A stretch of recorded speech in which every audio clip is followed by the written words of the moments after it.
Why, hello.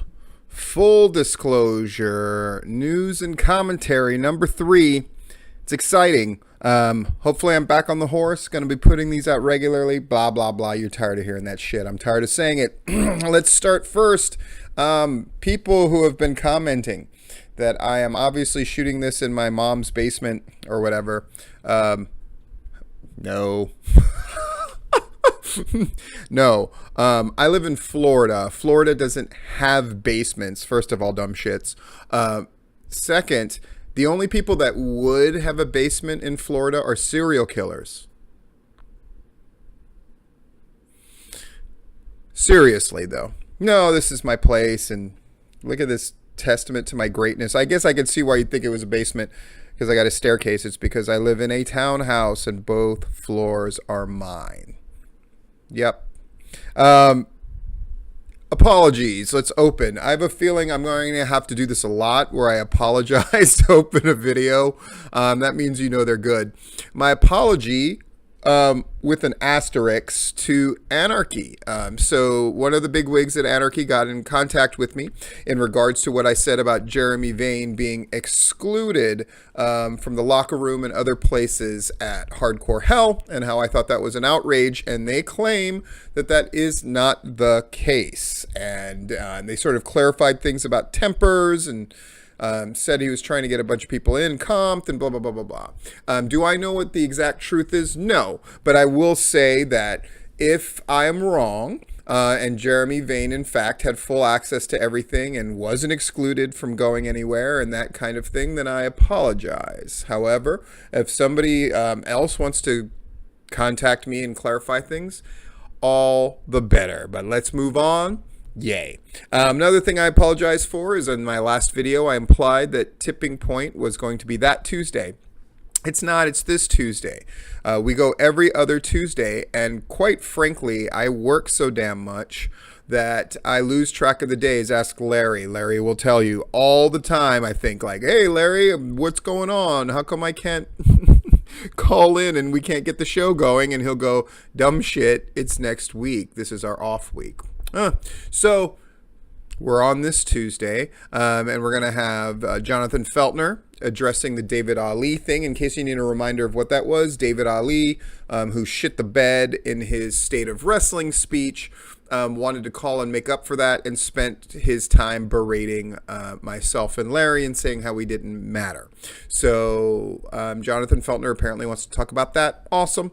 And also, we're going to have Dylan, the booker for Southern Honor Wrestling. And, of course, their show is May 3rd, and it is the subject of my editorial at the end. So we'll get to that in a bit. Yeah, Tipping Point. Man, had a whole lot of shows. And I'm proud to say that even groups that tended to not put their crowds are now putting their crowd size. So shout out to APW, Jeremy Vane's deal. They drew 100, which, nowadays it's like, that's not impressive. Man, APW has pulled themselves out of the doldrums, and they have every right to be proud of that 100. Hopefully it continues to go up. Peach State.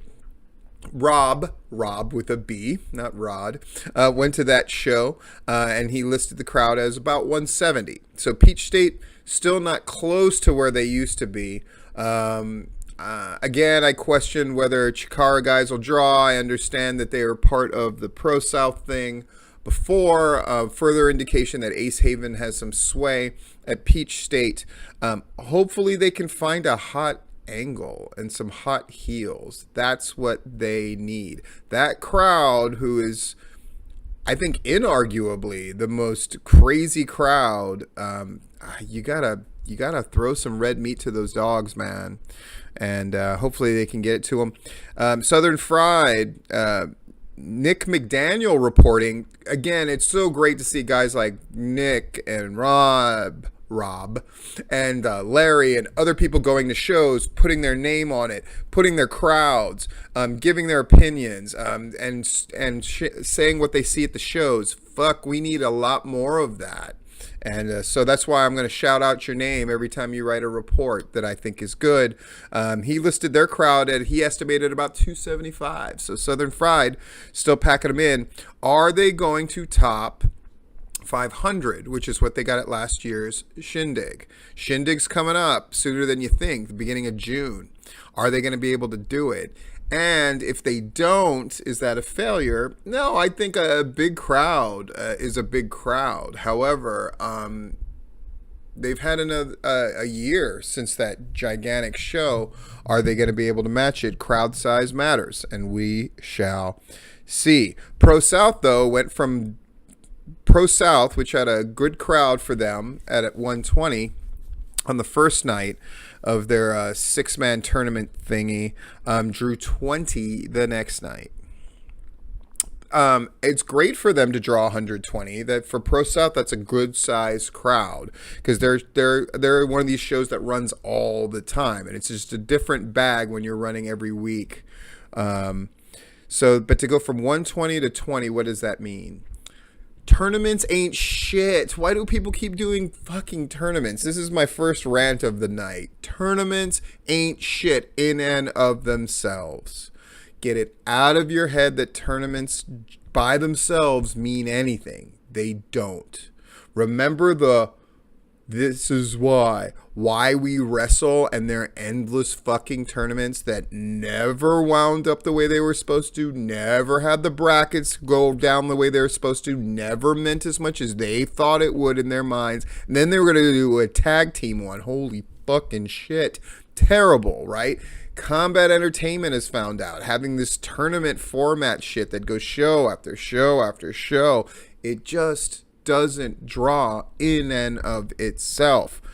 We got to get creative, guys. We got to think of different kind of things. Not to brag on PCW, but I'm going to brag on PCW. When we were going to crown our first champion, what we did was we made a top 10 rankings thing important. And we said, on such and such a date, whoever is ranked number 1 will take on whoever is ranked number 2, and then they will compete for the PCW title. So was it a tournament? No, not exactly, but everybody knew that the wins and losses mattered. And at the end of the day, isn't that what counts?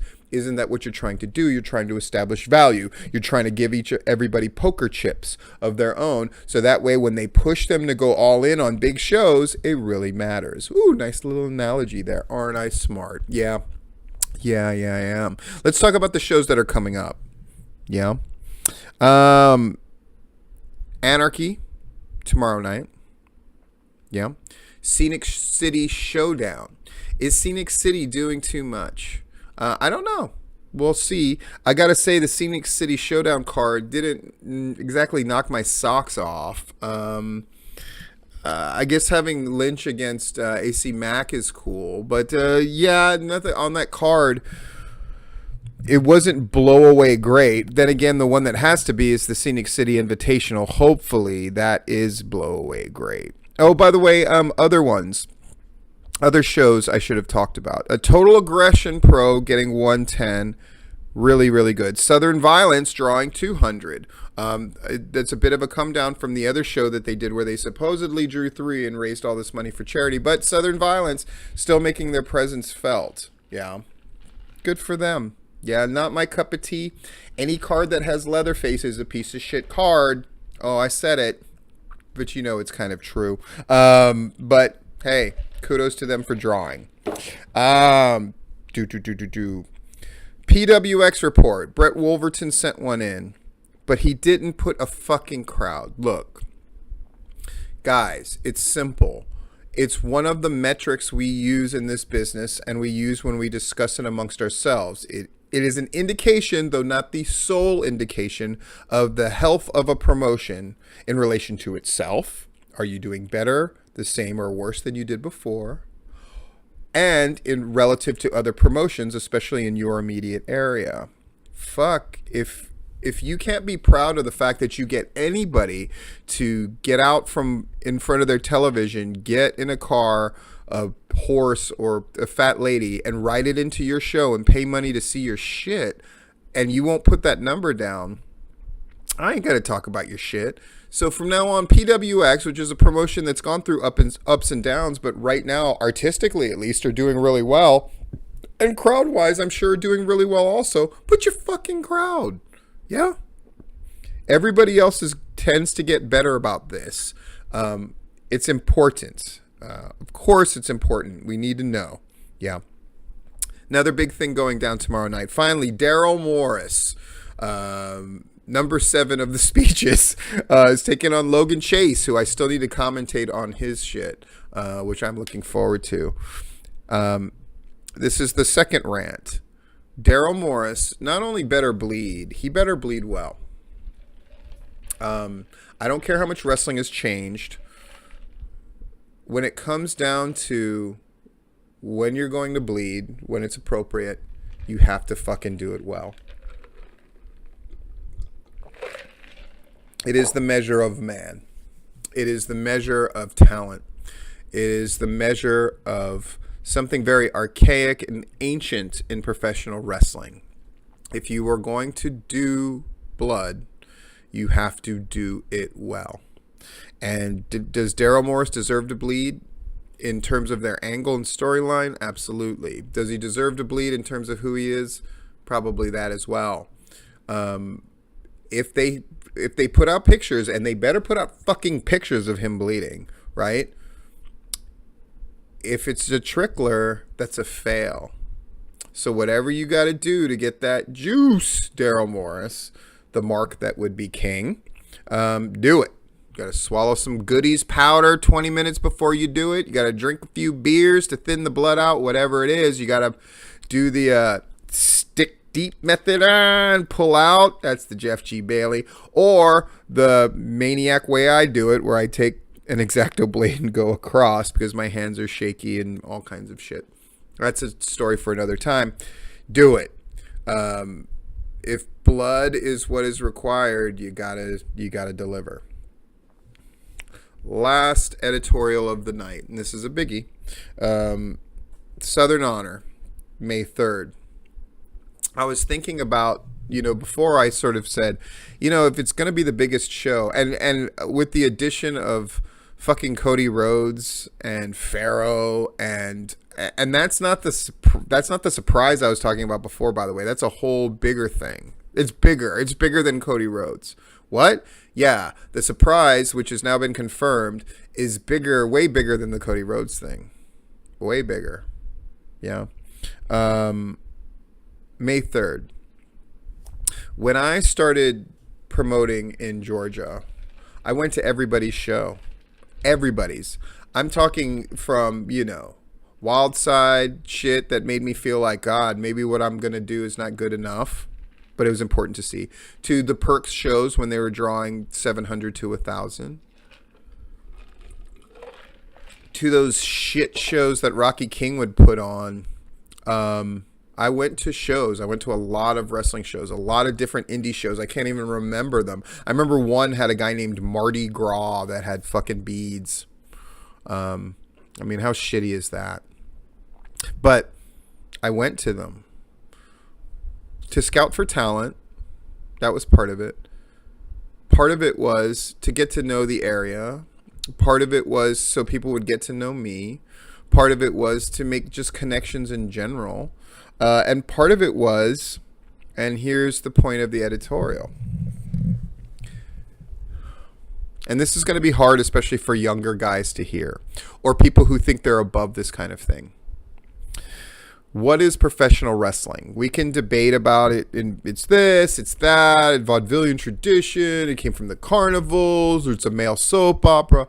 Here's what pro wrestling is in a nutshell, and this goes from the very, very top, whether you consider that WWE, New Japan, whatever the fuck, artistically, maybe it's Ring of Honor's your bag, whatever you consider the top is, all the way down to the bottom. Yeah. Like the bottom, I'm talking bottom, like Christian wrestling show bottom. Oh, I'm going to have to eat shit for that one, aren't I? Yes, I am. Because pro wrestling is eating shit. Hear me again. It's eating shit. No matter who you are, no matter who you think you are, no matter how important you think you are, no matter how much you think you're above it, no matter how much you think you have the right to not eat shit anymore, everybody in pro wrestling eats shit. And part of eating shit is admitting to yourself when something is big and you want to be a part of it. I always had this standing rule that I didn't buy a ticket to a wrestling show. But in reality, that's not true. I bought tickets to a lot of wrestling shows until I didn't have to buy tickets to a wrestling show anymore, if that makes sense. Yeah. And part of it was eating shit. Part of it was being humble. Sometimes I was in the building and I wasn't nearly on the level as the promoter in question, so he or she did not talk to me. That's eating shit. So it goes. Sometimes promoters who are way above me and bookers who are way above me did acknowledge my presence, and then I made a connection and I made an impression. Southern Honor, May 3rd. There are people that are going to be there that you want to be around. Maybe you won't get to meet them. Maybe you're too fucking small. Maybe you're one of these promotions that I barely know. But May 3rd, what is that, a Friday? None of you are running shows, so fuck you. You should be there, one, because you want to be there, and two, some of you have to learn to eat a little shit. That's a hard thing to admit, you know? It's hard to admit that a show is possibly outdrawing your shows by 10 times. It's hard. Maybe they've outdrawn even your biggest, best shows. You're one of the biggest promotions in Georgia, and it's so blah, blah, blah, and yet you can't get half of what they're going to get. So what? You got to eat shit. Yeah, you got to kiss the ring. That's a nicer way to put it. Does that make you feel better if I say you got to kiss the ring? You got to kiss the ring. Yeah. And part of this is the year of eating shit for a lot of people.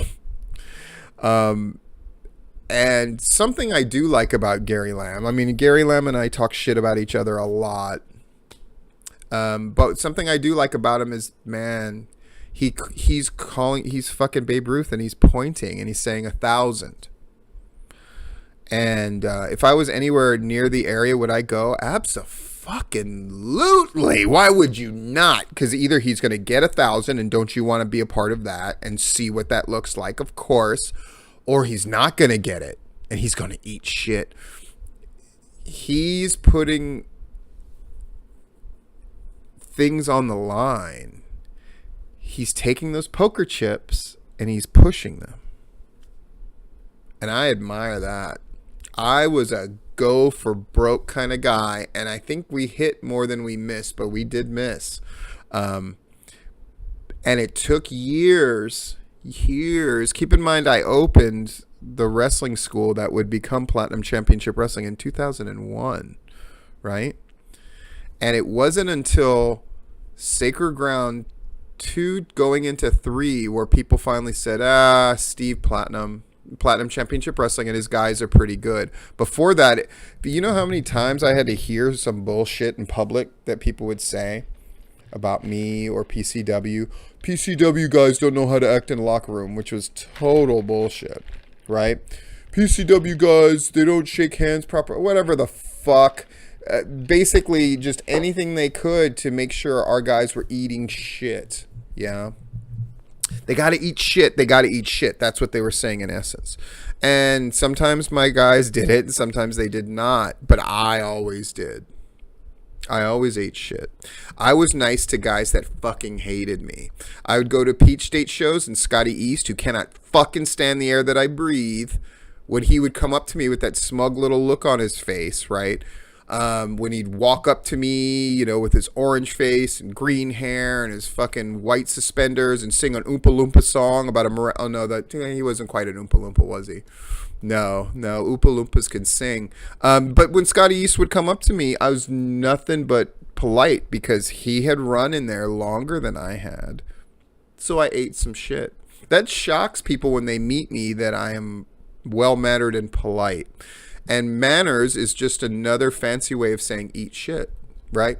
Eating shit. I'm eating shit and deferring to you. I'm showing my neck just a little bit to you.